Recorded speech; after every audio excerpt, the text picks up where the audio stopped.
The Nissan S-Chassis is like Megan Fox in the original Transformers for pretty much any boy or girl, including my wife. Something changed inside of us all. And owning an S-Chassis is like speeding up your entire car enthusiast journey because almost everyone wants one as their dream car until you own one. And you realize you just spent $15,000 to $30,000 on one of the best or worst cars of your entire life. So welcome to Martini Works. I'm Alex Martini, and today we're gonna be spending some time talking about the lore of the S-Chassis, the history behind it, why it's so coveted and why is it so coveted and gatekept? Give you enough courage to buy one. That's our goal here, so that when you need car parts, you modify with friends at martiniworks.com, which, by the way, with Black Friday and Cyber Monday coming up, we do have the homie hookup on literally every brand. Why are the letters not working with my voice? Don't buy from those big box stores. You know, mod your car with your friends, okay? Don't buy knockoff tires. That's silly, okay? I think the biggest lore to start with about the S-Chassis is how it was originally conceived as a luxury sports car and not how we see it today. The designers Kazuyo Kimura and Count Albrecht von Gortz, who is definitely not Japanese, worked on this together, with Count's skill set being shown on cars like the BMW 507 and later the Toyota 2000 GT. Why are my fingers in here? The S-Chassis design back then was called the A550X, which then became the Datsun Coupe 1500 and ultimately the Nissan Silvia CSP 311. Technically not an S-Chassis, but it is the CSP 311 that gave the Nissan Silvia and S10 and S11 its platform. So the S in S-Chassis refers to the S platform, which was a platform used by Nissan for a very long time, from 1976 to, get this, 2002. It's older than some of you. While the S10 and even the CSP 311 was technically a luxury sports car, it was the Prince Motors name that kept the car rooted towards the silly little idiots like us that love to race with our shit boxes in parking lots in US Air. Without Prince, actually, and their chassis philosophy of sport-focused ambitions, the S10 and the following cars would have more so been aimed to compete with the early BMWs of the 70s, and honestly, they probably would have lost. When the S10 and S11 showed success, the S12 was immediately put to work. But because Nissan was still learning so much about the car, both with its design cues coming from cars like the Mazda Capella and the Toyota Celica, it almost came to market with a rotary, multiple times. The rotary engine was a licensing opportunity and was copied from concepts again from Europe and Japan, where companies like even Mercedes were trying to make it big.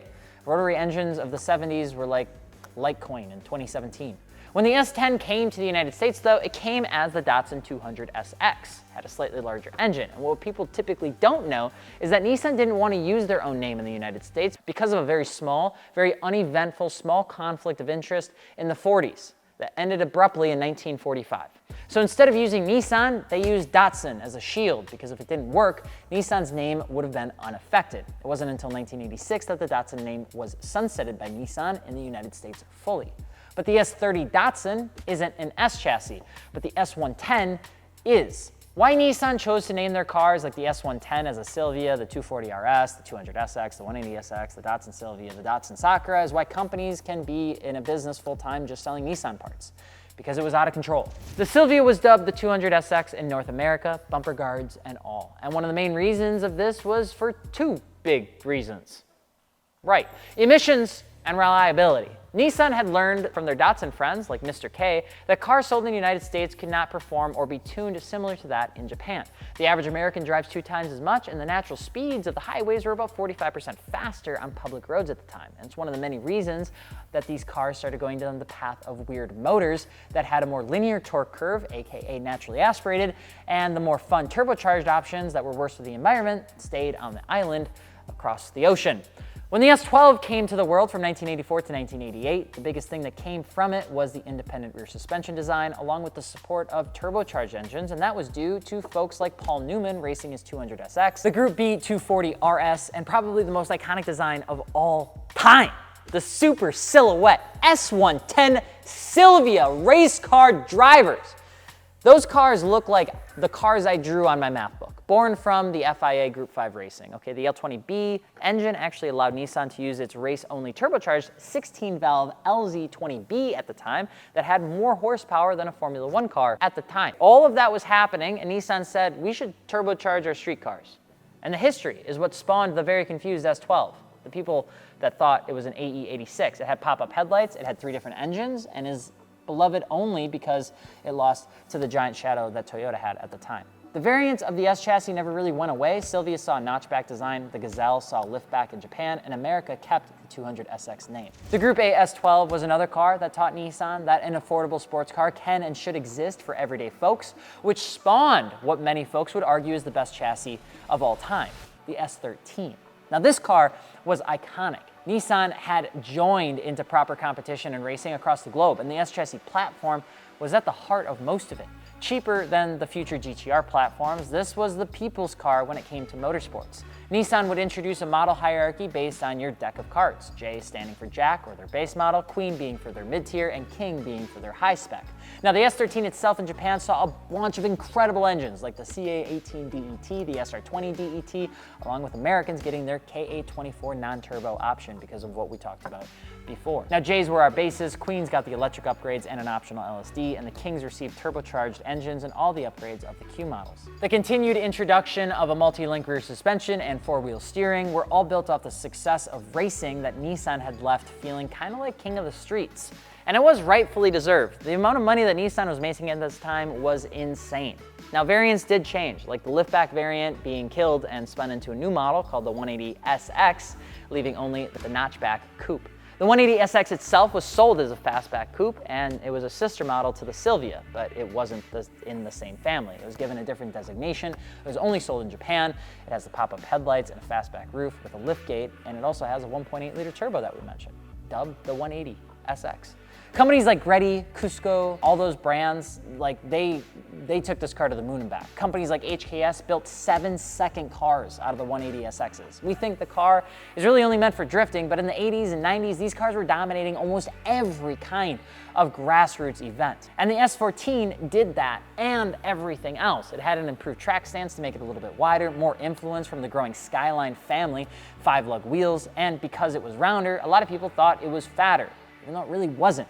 The hatchback versions were scrapped, with all the models being offered pretty much in coupe only. Pop-ups went away, S14s kept that turbo and got a ball bearing turbo, and kind of balanced out the car, because the S13 was pretty analog.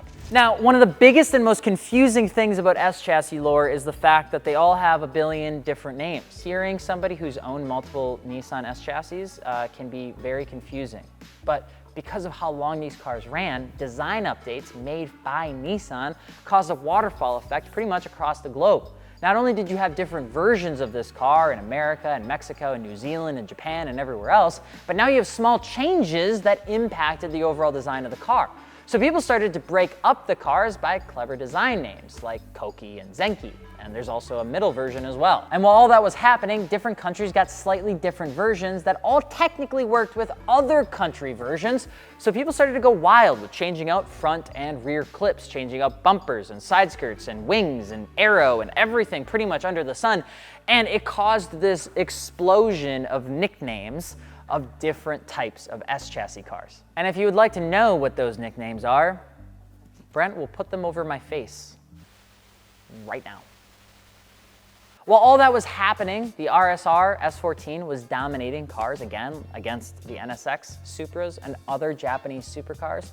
And in 1999, we pretty much all know about the S15. And this was nearing the end of Nissan's era of diversification and during the era of Carlos Ghosn starting to pretty much clean up shop, because Nissan had made everything for everyone everywhere, and it caused a little bit of a mess. Now, it's why you saw the car only go to a Spec S and Spec R version, simplified and easier, with still the same recipe on the inside, but with a little bit more power. The S15 is considered by most people the ultimate driver's car. It came with a viscous LSD, Hikis 4-wheel steering as an option, and it was ultimately the car that Nissan would sunset as its final, technically, S-Chassis car. People will go into the lore of S-Chassis to say that the S15 wasn't as good as the S13 or the S14. And these cars follow a very same storyline as the R32 to the R34 GTR. And it's one of the many reasons that we would say that the 90s was an era of Japanese sports car perfection, because there's so much money in these cars. But the reason you buy an S13 is probably not the same reason you would buy an S15. The actual philosophy and principles of those cars had changed so much between those generations, they're barely even the same car. One is refined much more for track driving, and the other one is a little bit more of an analog grassroots car. And if you look at the R32 versus the R34, you would actually argue almost the very same thing. That's why a lot of times when you talk to people that know the history of GTRs, they'll actually tell you that the best value car you can buy is not the R32 or the R34, it's the R33. It was one of the cars that made the biggest optimal improvements between generations, and a lot of people would say the S13 to the S14 is kind of like that. But ultimately, that's your guess. Now, if you learned something, let me know below. What are you gonna do with this information? Only God knows. But at the end of the day, hopefully you feel a little bit more confident about buying that S-Chassis, or back to the original analogy, asking Megan Fox on a date, which my wife still has a crush on. I'm Alex Martini. I hope you enjoyed, and if you're looking for car parts, mod your car with your friends over at martiniworks.com, and if you're looking for the homie hookup this November, you can do it with us. We hope you enjoyed this video, hope you subscribe, and we'll see you tomorrow.